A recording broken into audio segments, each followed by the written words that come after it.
Le Mozambique, au sud-est du continent africain, couvre environ 800 000 km². Il a acquis son indépendance en 1974 et compte aujourd'hui 29 millions d'habitants, dont près de la moitié vit au-dessous du seuil de pauvreté.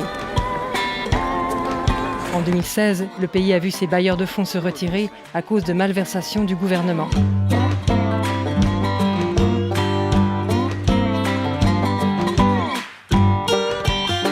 C'est cette même année que l'IPM, l'Église presbytérienne du Mozambique, a lancé un programme de développement avec DM Échange Émissions, partenaire de longue date.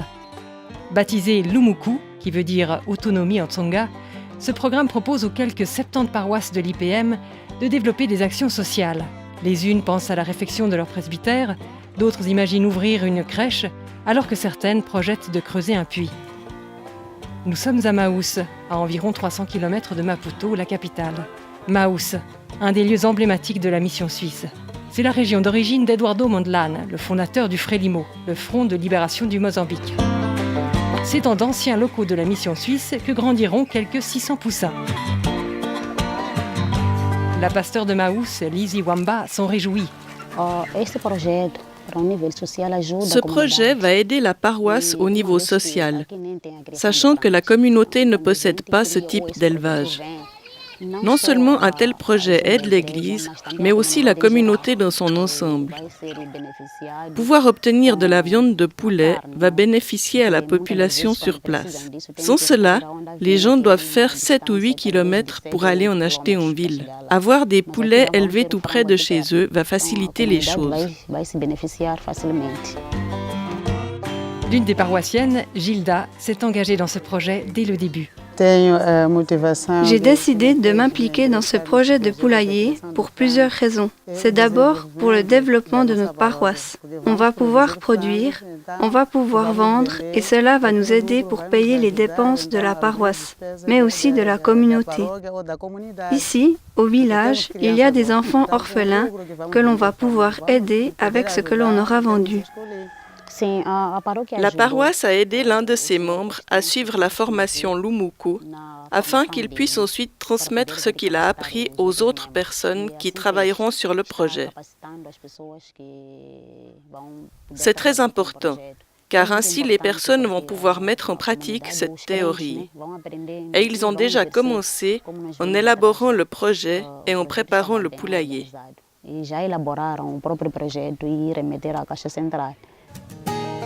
Définir les objectifs, les coûts et les risques, établir un budget et faire face aux imprévus. Dans la formation Lumuku, la gestion de projet est abordée de façon complète et pratique. Elle demande également un engagement humain et matériel important. Lumuku donne des formations en gestion de projet que les participants peuvent ensuite mettre en pratique en élaborant une ébauche de projet générateur de revenus. Une fois que celui-ci commence à prendre forme, on l'évalue, on interagit avec les personnes qui le proposent. C'est ensuite, quand on s'est mis d'accord sur le projet et sa viabilité, que l'on entre dans la phase de la signature de l'accord avec la participation financière de la paroisse. Cette participation est très importante. Si la paroisse contribue matériellement au tiers du coût et qu'elle n'a pas l'impression que l'argent tombe du ciel, elle s'impliquera davantage. C'est l'effort des paroissiens, allié au soutien de Lumuku, qui va donner de la valeur au projet. Il y a de fortes différences de capacité financière entre les paroisses situées en ville et celles qui sont à la campagne. Ces dernières sont plus pauvres, dans la mesure où les paroissiens n'ont pas de revenus importants, comme les personnes qui travaillent en ville et ont des revenus supérieurs. Par ailleurs, on s'aperçoit que certains pasteurs sont coopératifs et soutiennent Lumuku, alors que d'autres ne le font pas. Leur influence compte beaucoup pour obtenir des résultats positifs. Le Vaudois Pascal Villamot, avec son épouse Christine, est envoyé de DM Échange Émissions auprès de l'IPM pour appuyer ce programme. Il insiste sur la prise en main des projets par les communautés.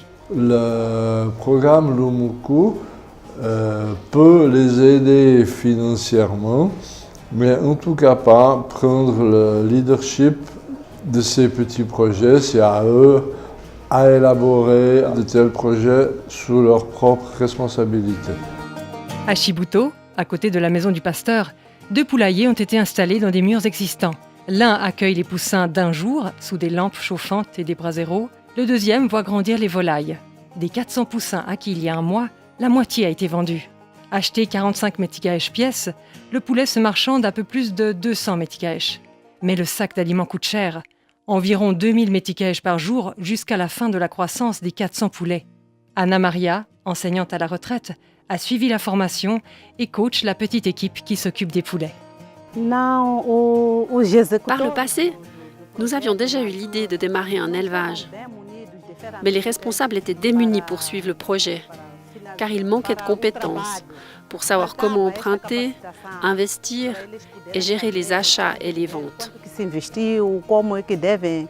Grâce à la formation, on a appris comment planifier un projet, à quel coût et avec quel investissement, de même qu'aux conditions auxquelles il faudra vendre. À partir de 30 jours, c'est déjà un vrai poulet que l'on peut consommer, même s'il n'a pas le poids idéal, qui est de 1,2 kg à 1,250 kg environ. Pour qu'il soit bon, un poulet devrait avoir ce poids, qu'il atteint normalement en 45 jours. Mais là, à cause du prix de l'alimentation pour poulet qui a augmenté, on a dû se résoudre à les vendre à partir de 30 jours. Ces poulets seront vendus au marché local de Chibuto, mais aussi à nos voisins et aux autres croyants du village qui viennent ici pour les acheter dans la cour. Des projets pour vivifier les paroisses, donner à celles et ceux dans le besoin, les objectifs définis par les acteurs impliqués dans l'Umuku diffèrent. D'après ce que nous avons défini dans notre projet, on a pris l'option de soutenir les dépenses de la paroisse de Chibuto en fonction de ce qu'on aura vendu, et une fois qu'on aura déduit les charges de l'élevage, nous nous sommes engagés à verser 10% des bénéfices sur le compte de l'Église.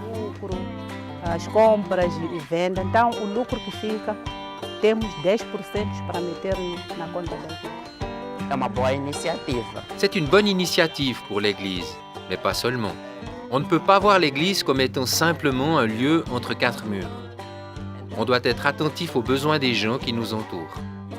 Personnellement, je trouve que l'Umuku apporte une vraie aide. La priorité de la paroisse, c'est d'ouvrir une crèche. Avec les bénéfices des poulets, on va pouvoir créer une petite école pour les enfants éparpillés dans la région. Ils s'y rassembleront pour recevoir une première éducation. C'est notre priorité.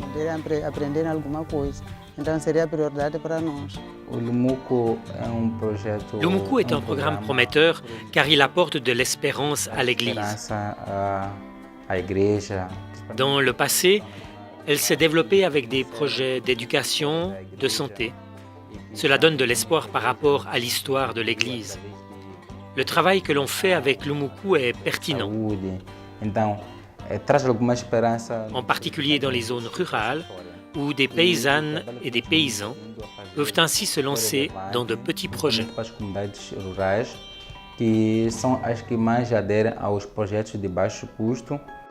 Joli clin d'œil de l'histoire, le champ acheté il y a plus de 100 ans par le missionnaire et savant neuchâtelois Alexandre Junot fait vivre encore aujourd'hui 200 familles qui exploitent ces terres fertiles. 1 hectare fraîchement défriché va accueillir les semences de légumes offertes par le projet L'Umuku. Avec le soutien de l'école de vulgarisation de la région, ces champs deviendront terres de démonstration de nouvelles méthodes de culture. Des terres porteuses d'espoir.